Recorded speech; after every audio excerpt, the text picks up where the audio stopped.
Ladies and gentlemen, welcome back to another episode of Couple of Nukes. As always, I'm your host, Mr. Whiskey, and this is actually a remake of an episode that was already put out, and this is replacing it.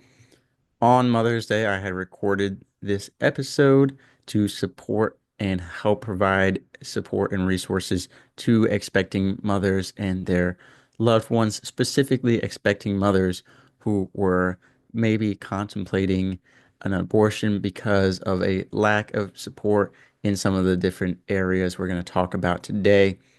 I wasn't satisfied with the episode. I actually wanted to go ahead and make this one, which was more detailed, more concise, and more energy. And I am more than glad to do it. The point of today's episode isn't to be an anti-abortion, pro-life kind of spiel. This is meant to provide education and resources and help to those expecting mothers and their families to help them make an informed decision. And this stems from the fact that the number one cause slash reason behind abortion is financial hardship. Over the past few years, that has been the number one answer among women surveyed and the number one reason. And so, a lot of what I'm going to talk about today is support related to finances, whether that is money itself, whether that is groceries, medical appointments, raising a child, baby costs, all that stuff, which there are a lot of programs that help out with that, as well as other aspects, whether it be transportation to those medical appointments, whether it be parenting classes. There are so many resources for support and help that people don't even know about. One of the things is that a lot of expecting mothers are overwhelmed, panicking, especially in the case of unexpected pregnancies. Obviously, a lot of us don't feel prepared to be parents in general, let alone unexpectedly, and especially if the father of the child is nowhere to be found for whatever reason. Unfortunately, there are a lot of fathers who abandon their expecting partners and their future children. And so, in those situations, when a person feels super overwhelmed, it is sometimes not their first thought to research, to sit down and do research and find out these resources. And sometimes the people around them who support them aren't thinking of that either. They're too busy being judgmental and, criticizing, or they're trying to support in other ways and not thinking about third party support. So today's episode is to go over and stem from and draw from my I call it extensive. It's pretty detailed, although there is a lot more information that can be found out there through your own research. But I put together and compiled a list and a guide of a lot of these resources and support that we're going to be talking about today in this episode. And so yeah, that's pretty much where we're at today, why this is happening. With Mother's Day having just passed, originally it was Mother's Day when I recorded the first episode. I want to focus on that particular group of mothers in honor of that. And so normally I don't read scripts for my episodes. I will be referencing the guide a lot. I will not be reading just straight verbatim. I may do that at some points, but there'll definitely be conversation added on top of it to elaborate a little further and to share some of that. And so I also want to make a disclaimer. I'll have it in the description as well. But an important disclaimer, a legal disclaimer that I do not offer medical, financial, legal, housing, educational, or therapeutic services. My role is to provide neutral, compassionate listening for women considering abortion and their loved ones. All communication is confidential and anonymity is respected. This guide is for informational purposes only and does not replace professional medical, psychological, legal, or financial advice.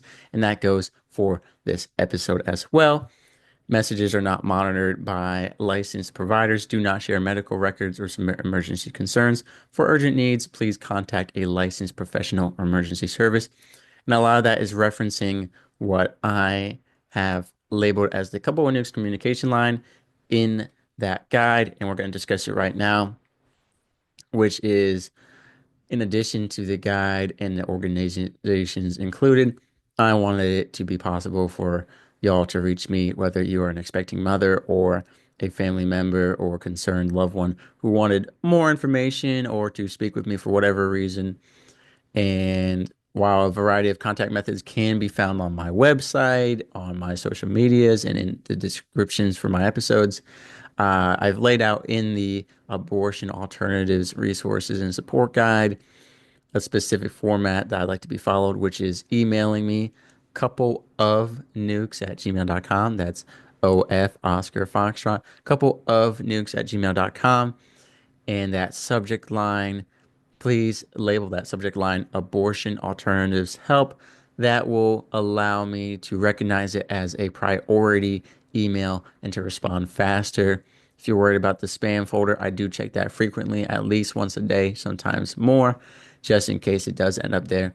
But I do plan to try to get back to everyone as soon as possible. I know this is one of the most time sensitive matters in the world. And so I definitely want to be there, like I said, for compassionate, neutral listening. Maybe it's venting. Maybe you do want to ask some questions about the guide or just have me help out in some capacity that is reasonable. And I am more than happy to do so. Just keep in mind that disclaimer, which I have in the guide as well as the description for this episode.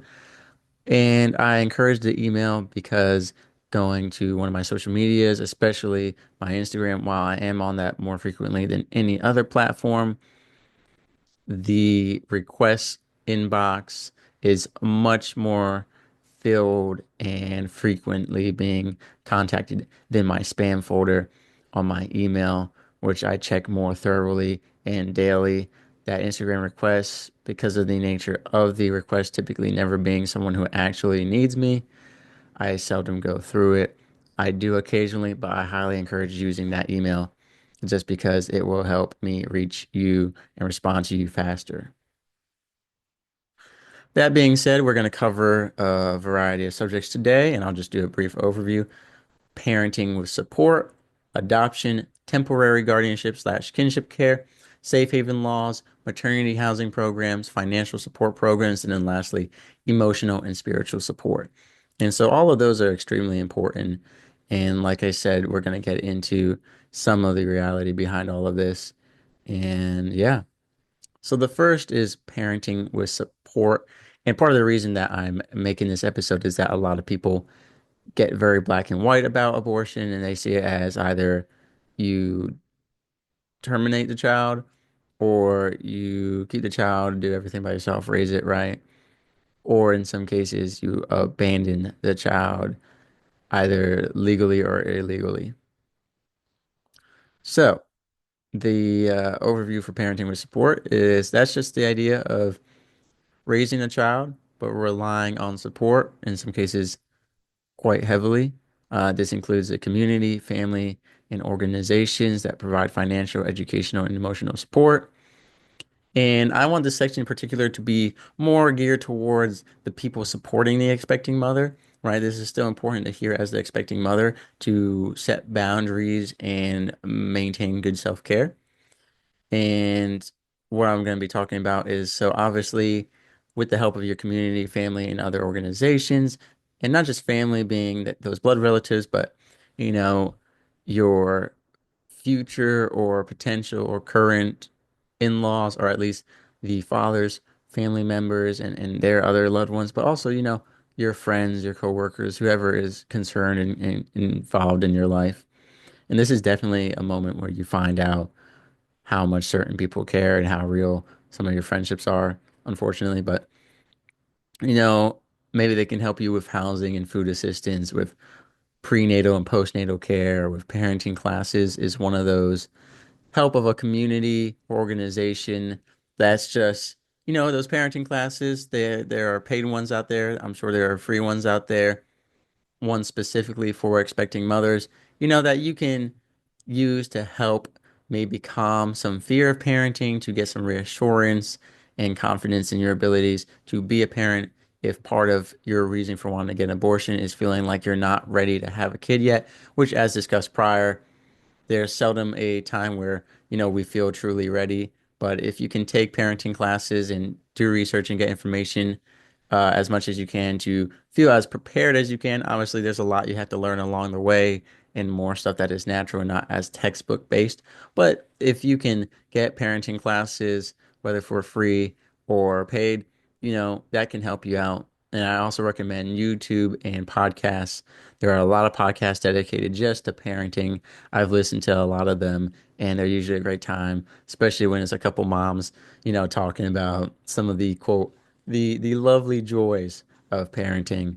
And yeah, childcare, babysitting, job training, and educational programs, emotional and mental health mentorship, right? A lot of these can be taken care of by community, family, and organizations from a range of free to a cost. And, never be afraid to ask for this kind of help.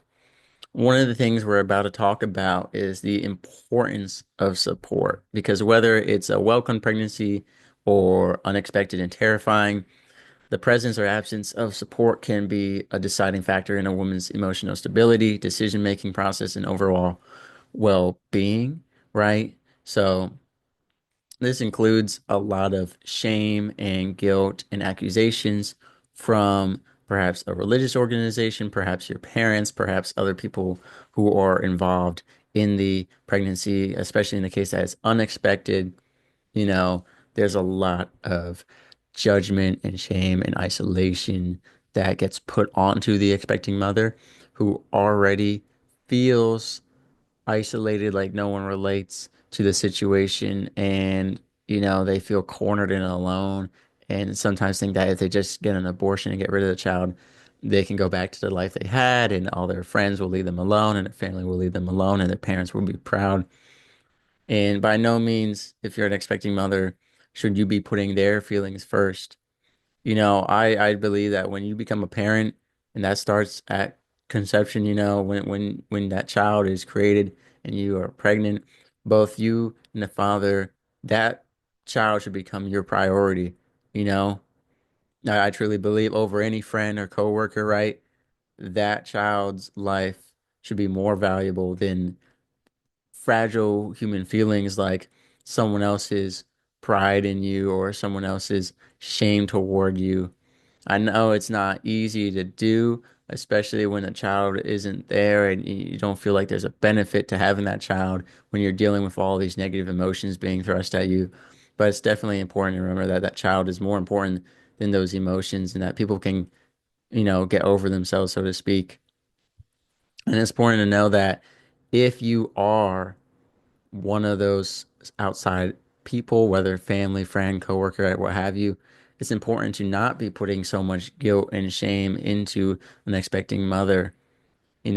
It's to be supportive, and that means more than just offering advice. It means being present without that condemnation, that shame, that judgment, those accusations, the scoffing, and whatever else it may be, finger pointing, comparing to other pregnancies, to other expecting mothers, to your own life, to other parents, right? It's about creating a safe and respectful environment where a expecting mother can think clearly and make life-affirming decisions with dignity without feeling shame or guilt, whether you're pushing her toward an abortion or keeping a child, but doing so with that negative emotion projection, right?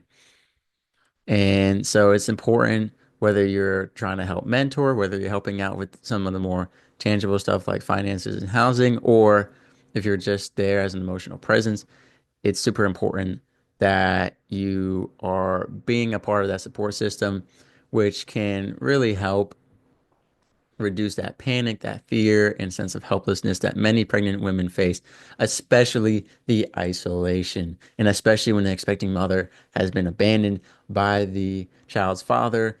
They need more support than anyone else when it comes to that, unexpected pregnancy, and they're alone on top of the depression and the suicidal ideation, right? And don't lecture them. It's You're supposed to listen, provide options and advice as asked for it, right? This is one of those situations where you really want to wait to the right moment. So there is a proper time and place for accountability and challenging. Maybe when she's in that state of deciding and debating about an abortion, or is that first initial shock of the pregnancy, whether expected or unexpected, that's not the proper time for, accountability and challenging. And you definitely want to wait. And we're actually going to talk a little bit, not too much science, right? I want to keep it very surface level, but how stress can affect pregnancy, because as much as stress is an emotional experience that we feel very much emotionally, it has real physiological effects on our body, and in the case of an expecting mother, on that child.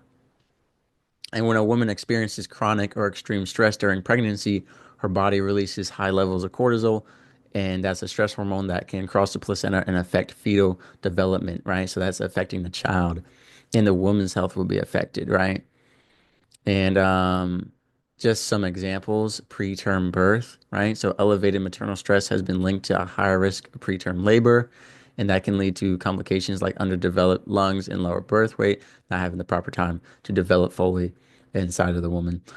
A low birth weight, as we just mentioned, which can constrict because of the high cortisol levels, they can constrict blood flow to the uterus, limiting oxygen and nutrient delivery to the baby, right? So then they're going to be lower birth weight, which can definitely partner very negatively with the preterm birth. The brain development can also be affected because of that maternal stress. And especially, it seems that the emotional regulation development, those structures of the brain associated to emotional regulation can be affected during the development of fetus from that excessive maternal stress, right? And again, as in all cases, a certain amount of stress is good for you, right? When you're an expecting pregnant mother, that's when you want to have the least stress in your life. Just the indications of that your body needs to eat, to rest, to get medical attention, right? And then, as we mentioned, there's emotional regulation issues, and then also it just shows that children born, at least research has shown that children born to highly stressed mothers may have a higher risk for anxiety, depression, and attention issues. Is that genetic, or is that, actually the cause of nurture and just what they observe from their mothers in that environment? I'm not sure. I'd have to research that further. I'm sure it's a bit of both. But the maternal health, this also brings to the attention the mother, right? We keep mentioning maternal stress and how it affects the child. The mother will also be affected, right? The same way that stress affects anyone when in excess, body aches and sores, maybe keeping it in a certain part of the body. And that could also be a hindrance to pregnancy, which is already taking a toll on the body. And then the prolonged excessive maternal stress can also increase the expecting mother's risk for preeclampsia, gestational diabetes, and postpartum depression. Postpartum depression being one of those big words that you'll hear a lot in the world of birth giving, birth care, and pregnancy care, right?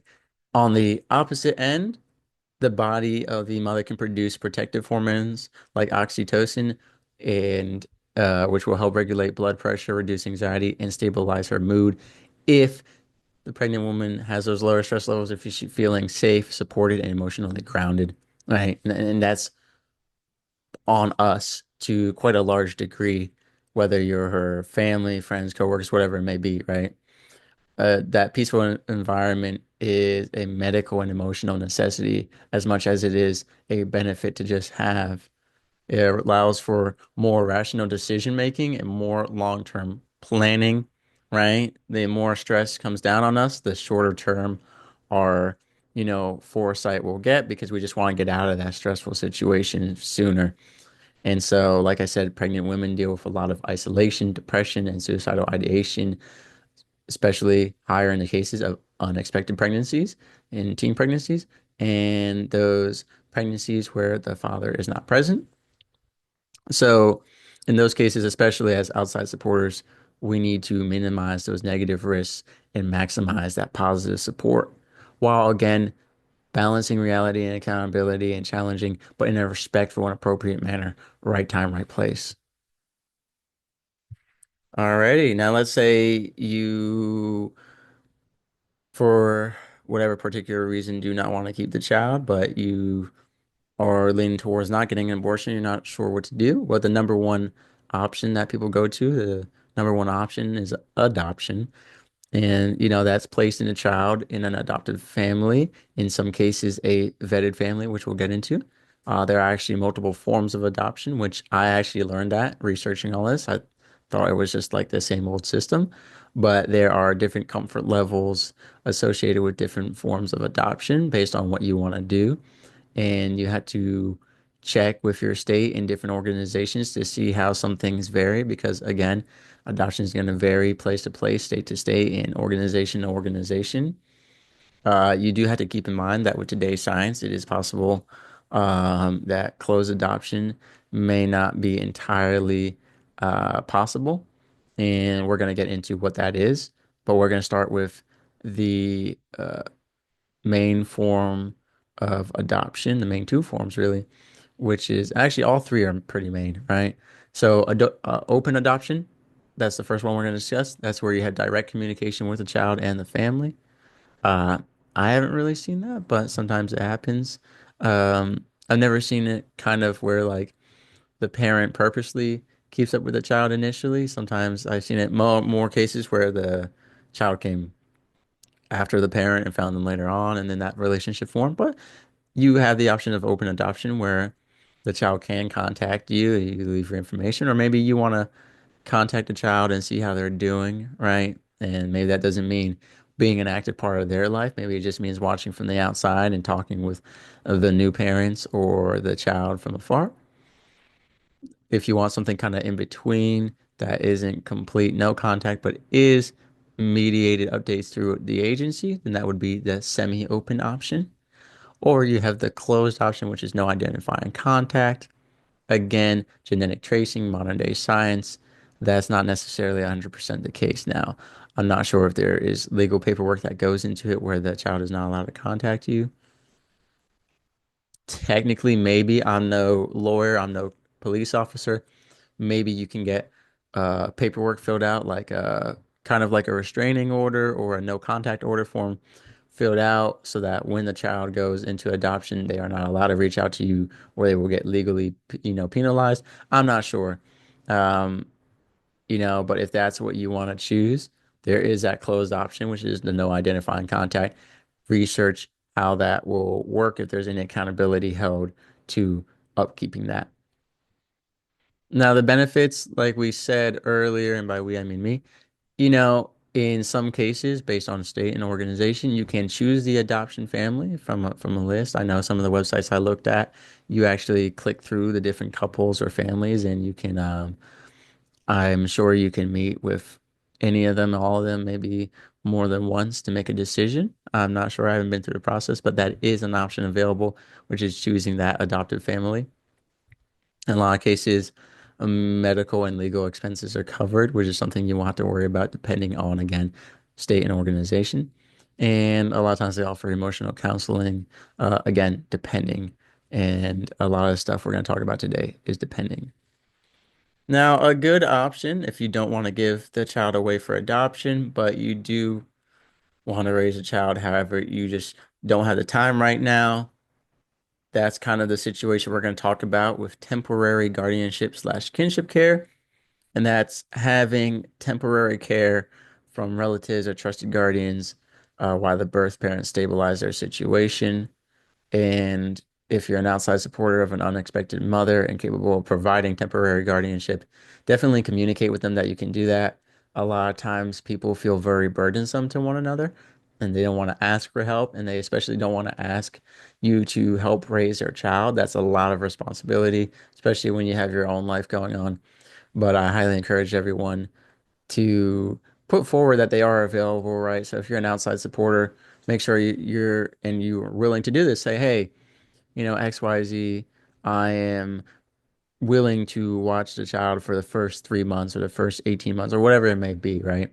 That's what this is. It's a temporary guardianship and it is perfect for young or single mothers or mothers in abusive situations or again with their partners who may be young, single, or in an abusive situation and they need time for that stuff to change.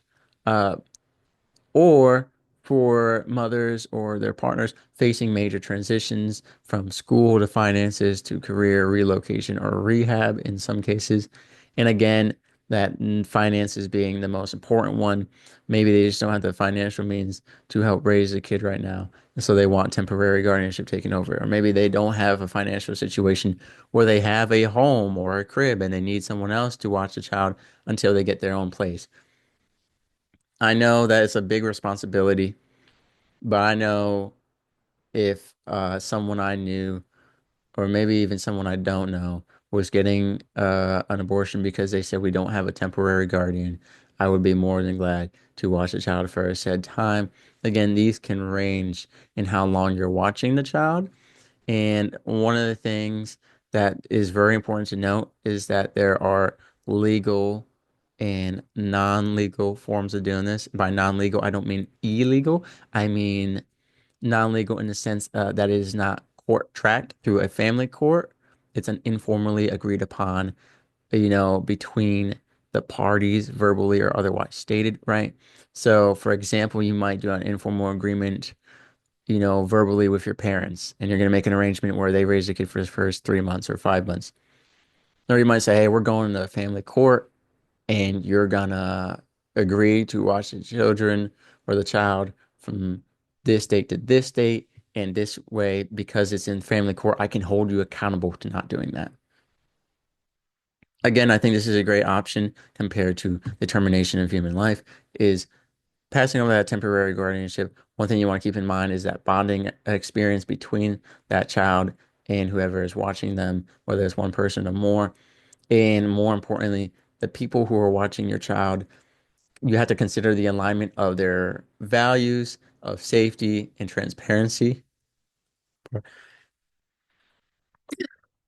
Ooh, forgive me for that. But the alignment of values, safety, and transparency with the designated guardians, right? So if they are people that you truly do not agree with politically or morally, you have to know that some part of that may get instilled in your children. But with this being the ages of typically from birth to a very, very young age, infancy or toddlerhood or whatever it may be after that, possibly, that's a conversation you're going to want to have, especially if they are having a child for much longer than that infancy and that toddlerism.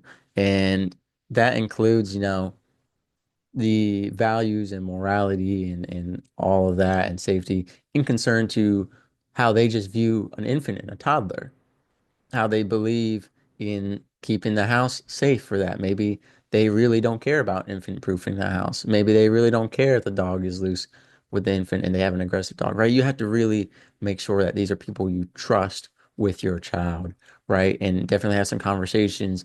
If nowadays, this is a big one, if they are people who are going to give your kid an iPad out the womb, or if they're going to respect you saying, hey, I don't want my kid to ever be on an iPad until they're 14 or until they're 18, whatever it may be. So, ladies and gentlemen, I think that's one of the most important parts is just like anytime you're considering a guardian, you know, do a identity and self-alignment check between you and that party. Now, a lot of these have been raising a child yourself, adoption, or temporary guardianship. Those are what we went over. One of the other things I mentioned that people usually think about adoption, abortion, or abandonment, the three A's, right? But there is legal abandonment, quote. The way it's phrased is surrendering, right? So this is in reference to the safe haven laws, where it's legal protection to anonymously, if you want, some states, not anonymously, to surrender a newborn at a designated location without prosecution, right? So it's not considered abandonment. And this is meant to minimize that, right? Because we don't want infants being abandoned and then they die or get killed or stolen or who knows what happens to them. You could get trafficked, which is a terrible, terrible thing. And we definitely don't want to be contributing to that by giving up infants in locations where they are not safe, where they could experience harm or being taken, right? The location of the buildings I'm going to provide have to be staffed with an individual receiving the baby not just a child being left at one of the safe haven laws locations. In all states, these are hospitals. Some states, police stations, fire stations, and EMS locations, and in some states, adoption agencies or churches. It is very important that, we keep in mind that each state is different, right? And you got to research that and find out what happens is that the birth parent does this. In some states, a designated agent is allowed to do this, and it can be done anonymously without questions asked or a name being provided. But again, that varies from state to state, so be sure to check first. The baby must be unharmed, and this is the important part, within state-specific age limits. Some range from just 3 days to 90 days. It really depends. Again, this is for infant abandonment prevention, right? So this has to be pretty young. 90 days was the longest I've seen. Most were between 30 and 60 days. So keep that in mind. Now, as far as the legal concerns, like I said, as long as those conditions are met of it's within a certain age limit and the child is unharmed, then the person is not charged criminally with abandonment. you know, they do give up parental rights when the baby is surrendered. In some places, they can reclaim that within a limited time window. But again, varies state from state. What I will say is, I'm not sure how the state boundaries work. I could not find out, and I didn't make the phone call, but I might to just so I know. But if it's based on the state the baby is born in or your state of residency, whatever it may be, if there's a possibility that for example, let's say your state only allows up to 3 days from birth to accept a baby under the safe haven laws, but your baby is, let's say, a month old, but the state next door or nearby that you're willing to drive or fly to accepts them up to 90 days. I'm not sure how that works in terms of if you are limited to certain states based on an external factor, such as where the child was born or where you are currently home addressed on your driver's license. I couldn't really find out. So, as always, because the laws vary by state and situation, always, always, always contact a safe haven legal expert or hotline representative before taking any action, especially if you're researching which states you can take action in. That 24/7 hotline is 1-888-510 2229, right? The 2229 being in parentheses. And then you can also look up the National Safe Haven Alliance.org, and that'll bring you to the website. You might have to do the https:// before it and a slash at the end. Um, but yeah, definitely do the research. What happens to the baby, you might ask? Well, the child's going to receive immediate medical care. Child welfare services are contacted, and then the baby is typically placed into adoption, usually with pre-screened families, though again, everything varies. You can always check the safe haven location that you're at for what that future is going to look like. And don't worry, y'all, we're halfway through. We've got maternity housing programs, which are life-affirming residential services designed to support pregnant women who are in crisis or without stable housing. Again, with finances being a driving factor, sometimes that includes housing being a part of that financial hardship. And so these programs, they're often faith-based or nonprofit run. And a lot of the faith-based ones don't require you to be of the faith. They're just there to help. And that's by offering shelter and a full range of services to help women prepare for motherhood, adoption, or a long-term plan for self-sufficiency, right? Some programs aren't free, but they're typically made to be affordable, right? And some of them don't just accept the expecting mother, but also sometimes her and her other children if she has any other children. Again, many of them are faith-based, but you don't have to be of the faith to participate in them. Maybe there are some places that refuse to accept believers. I'd hate to think that given what the Bible calls us to do, but again, I'm not in charge of everyone's faith and the way they act that out in the world. But most importantly, a lot of these have waiting lists, and so you should research the maternity housing programs and homes near you and reach out as quickly as possible to get on that waiting list if you need to. Now, on top of the housing, some of them provide meals. Some of them provide medical care coordination, such as prenatal appointments, ultrasounds, or maternal wellness checkups. Varies, right? Some of them offer parenting classes and life skills training, which can help you prepare for motherhood. And then there's emotional and spiritual support, which we're going to get into a whole topic on that later. So I'll just leave that be as it is. Although I will mention mentorship, counseling, group support, etc. And then job readiness and education may be a part of a maternity housing program depending on the organization, which includes GED programs, resume building, or job placement. Again, it varies. Definitely be sure to check it out and look at that. And then post-birth planning may be part of that program, which includes helping set up for adoption, that transitional housing if need be, and then the reunification plans. Sometimes that's with you and the child, sometimes that's with you and the child's father, sometimes that's with you and God, depending on the organization. Now, I've mentioned organizations several times. I'm going to have them in the guide. I couldn't fit them all in the description below for the episode. So please download that guide. It is free and it has information. It has a lot of websites that are very useful, and those websites have way more information than what's on this guide because this guide is kind of just like the resources overview. We are now entering the most important one, which is the financial support program. This is the most upsetting part of abortion to me, besides the destruction of human life, innocent human life. The fact that finances are such a driving factor behind the termination of the child, getting rid of their whole future, and then harming the mother emotionally in a lot of cases.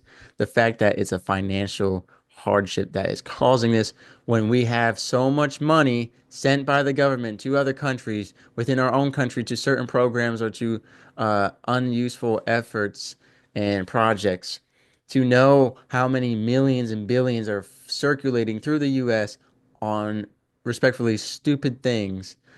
I wish I had a more professional way to say it. Inefficient, tasks and projects, or just people in power being respectfully morons. To know that financial hardship is the number one cause of abortion, one of the biggest motivating factors behind it, unfortunately. To know that there is a billion out there right now with enough money to help all these, unexpected pregnant or expecting unexpectedly, mothers who are facing pregnancy and they're experiencing financial hardships. It's truly upsetting and frustrating to me. And I don't have enough money in the world to help every single expecting mother. That's part of the reason why I'm putting this together, at least to contribute in some way. But to know that there are rich men and women out there, especially rich men who are just looking out at the world and smoking their cigarettes to themselves with a little chuckle like they're a movie villain. It's truly sickening to me when so many abortions could be prevented, so many children. The thing is, people are so quick to make abortion into such a morality-based discussion or debate rather than focusing on, okay, well, we took away financial hardship, that's over half of all abortions done, right? On some surveys, I saw 78% said that financial hardship was the number one reason. So if you look at that number, assuming it's true and accurate, then about 78% of all abortions would be stopped by the implementation of financial support programs on a much larger scale. And that's not to say the government needs to provide mandatorily for pregnant women. I know that it, there are people, unfortunately, who feel like it's not their responsibility or a job. There are people who feel like they earn their money and it's for them, not to help other people with, quote, their mistakes or do this or that or to parent. But I think it's just so frustrating, absolutely frustrating. Now, some of those financial hardship services provided by these organizations, nonprofits, and other organizations. They may include rent, mortgage, utility bills, transportation for medical appointments, or child care subsidies, right? Those are a lot of common examples of bills that women have to pay, especially while expecting pregnancy or already pregnant. Medical support, we mentioned transportation for medical appointments, and then at those appointments or at home, pregnancy tests, prenatal vitamins and supplements, depending on the lab work, exams, ultrasounds, hospital delivery fee. There's a lot of medical appointments and costs that go into that pregnancy. So again, having some of that provided for them if they need to. Material aid, I mentioned at the beginning, baby products, maternity clothing, cribs, diapers, formula, bottles, wipes, gift cards for groceries or gas, right? Those are some of the things provided for by these organizations. And then ongoing case support, financial coaching and budgeting, referrals for government aid, education and employment assistance, or housing referrals and long-term planning. And I'm not saying to just give money away to every pregnant woman, but you could at least give them loans. Like there should be uh, abortion alternative unexpected pregnancy loan utilized by someone who is clearly pregnant or can prove scientifically that they are pregnant and that they need money to help prepare for the pregnancy and then creating a payment back plan or something like that. I mean, how awesome would that be to at least for some of us to temporarily lose some money, but to help save a life, you know? And then some non-pregnancy but relevant government programs that you can definitely look into are food stamps, temporary assistance for needy families, Medicaid, and then the Women, Infants, and Children organization, and then Section 8 housing vouchers. Obviously, there's a lot of different things that you can take a look at. Some of them do have waiting lists, so keep that in mind. Lastly, the last bit is emotional and spiritual support. We mentioned in the very beginning a lot of support, especially from concerned coworkers, friends, and family, and then the need to have appropriate and respectful timing in the delivery of challenging the expecting mother or the father, uh, holding them accountable, doing the whole "I told you so" or pointing fingers, right? There's a time and place for that, and only if it's going to be constructive and respectful and helpful, right? We don't need just your awful opinion for no reason. And I want to focus on this because there's so much focus, I think, in the resources for finances and materials, but I think those are the first things that people go to when they're debating abortion, just because it is that number one cause. But it's all often overlooked that women need to continually take care of their emotional and spiritual and mental well-being, especially in the face of unplanned pregnancies and how difficult it is when they're isolated, ashamed, or overwhelmed, how it's even more difficult to feel that emotional and spiritual support from others or to have it themselves, right? And so providing compassionate and judgment-free care is really could be the difference between despair and hope. And it can often influence whether or not a woman chooses life, either the child's or her own. So there's peer counseling and mentorship, which may include one-on-one sessions with trained volunteers, help normalize the experience and relieve fear, provide encouragement without pressure, or to connect with other women going through the same thing, or other men going through the same thing, right? Or other couples going through the same thing, other families going through the same thing, right? The relatability is super important to help break down the isolation and fears. Support groups, right? There are going to be groups of just women going through or healing from similar situations that you should look into. There might be support groups that discuss crisis, pregnancy, abortion, recovery, grief, and single motherhood or emotional resilience, and it's important to pay attention to that. Therapy that could be paid or public, and there are low cost and free therapy options available for those who can't afford it, right? I don't think we should block pregnant women from getting help they need because of financial hardship if it's going to cause the termination of their child and in some cases themselves. So those abortion alternative focused options or faith-based organizations are really stepping up. There are private faith-based therapists or You can get a non-faith-based therapist, whatever your personal choosing is. And this includes online or in person. And then there's also group therapy, not just the women's group, but maybe it's expecting parents. Maybe it's, a different kind of group that you can participate in. And just speaking of the church, a lot of churches they will negatively affect your pregnancy journey or your relationship with God, not intentionally, but I think unintentionally.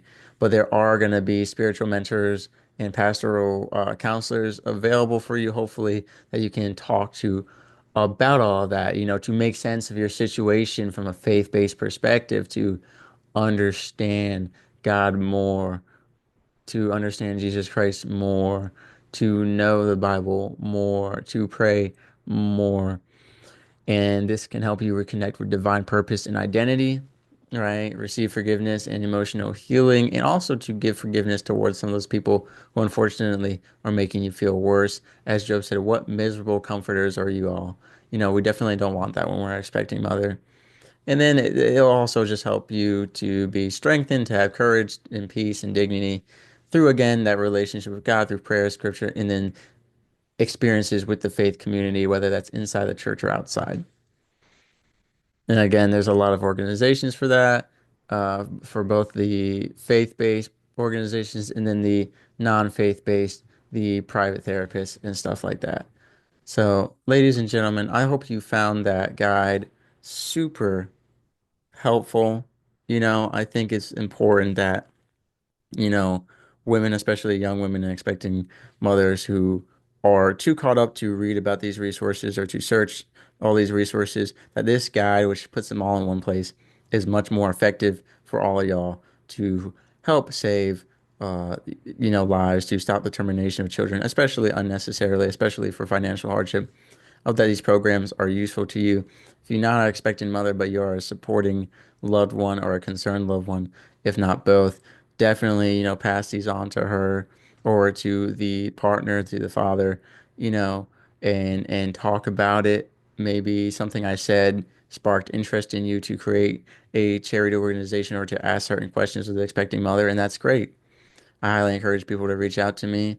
Like I said, I'm just here not to be political, not to argue, right? This was just about providing more resources for educational purposes, which was to inform, to help, not to give specific advice or to do this or that, but just so that mothers who are expecting and their support understand that this guide exists and to look it over and hopefully use it and utilize it to help choose life. But God bless y'all, ladies and gentlemen. And I thank you for supporting this episode. Sailing through the ocean blue, nuclear reactors my crew, guiding the ship, the stars as our guide, through the waves we ride, jokes and laughter fill the air. On this voyage we have to share, working together, side by side, as one family we will abide. In the heart of the ship we reside, nuclear operators with pride, powering the vessel with every stride. Our mission, a source of great pride.